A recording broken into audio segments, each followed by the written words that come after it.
For the last few months, people in the comments completely refused to believe me when I said that the new Steam machine would cost well over $800 and then closer to or above a grand. And I was saying this before the Ramageddon disaster. Well, lo and behold, I was right. The leakers were right, and the official pricing is out. Valve's Steam machine is here, and it is a massive $1,050 pill to swallow. And that's just for the base 512 gigabyte model. If you want 2 terabytes, you're dropping $1,350. Is this the long awaited savior of PC couch gaming, or just an overpriced paperweight? And let's shout out Linus Tech Tips. They did a hell of a good deep dive review video on this thing, and their testing completely exposed the reality behind the hype. Now, let's start off with the good, because I do want to be fair. Steam OS, there are definitive highlights here. Linus Tech Tips highlighted just how polished the software side is. If you're a Steam Deck user, Steam OS will make you feel right at home. Proton makes running Windows games on Linux completely seamless. No command lines, no driver conflicts. Plus, Valve's custom-built motherboard is perfectly tackling the living room experience via HDMI CEC. You press the button on your controller, it turns on your TV and receiver, switches the inputs automatically, and lets you suspend and resume your software in about 5 seconds. Very similar to a console experience. It is easily the most elegant solution for couch PC gaming out there. But a slick interface can only carry a machine so far. Here is the hard truth.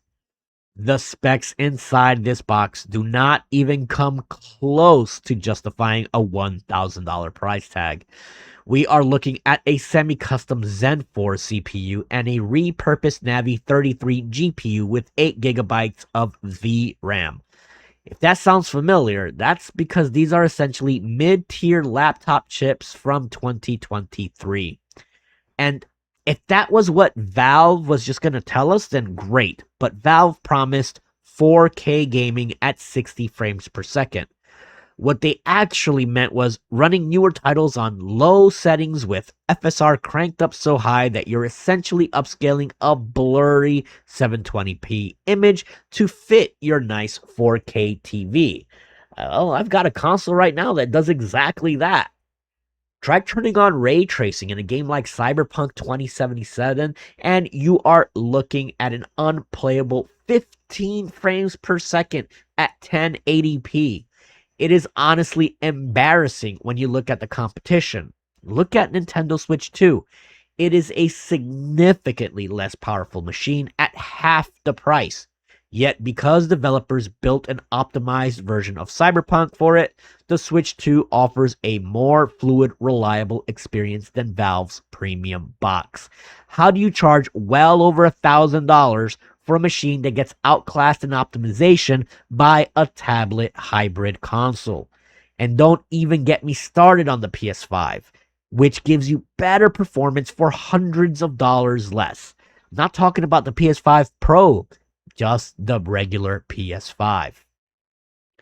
At the end of the day, Valve created a quiet, highly repairable, beautifully designed little cube that runs an impressive 175 watt underload, but at $1,050 for that 512 gigabyte model, and that staggering $1,350 for the 2 terabyte version. Not even including the controller, the value proposition is completely shattered. If there is a silver lining to the hardware, it is repairability.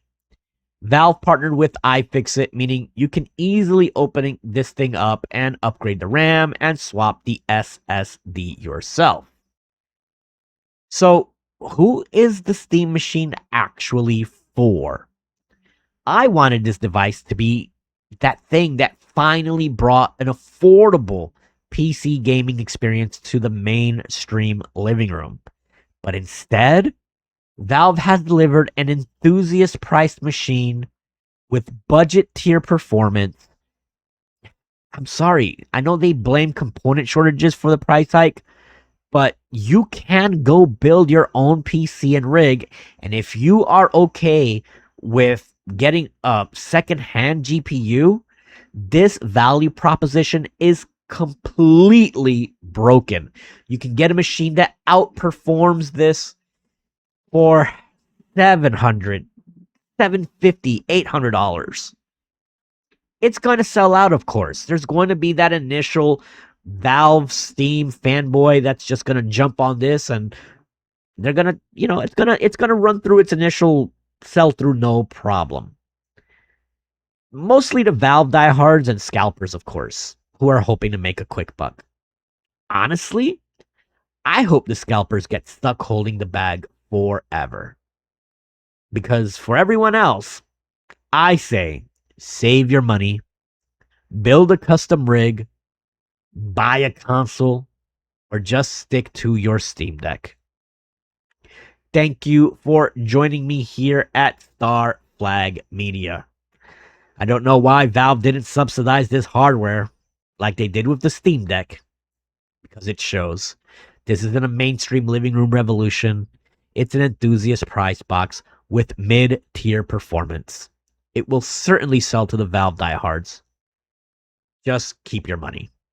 Like, share, subscribe, hype the video, and I will catch you guys all in the next one. Peace!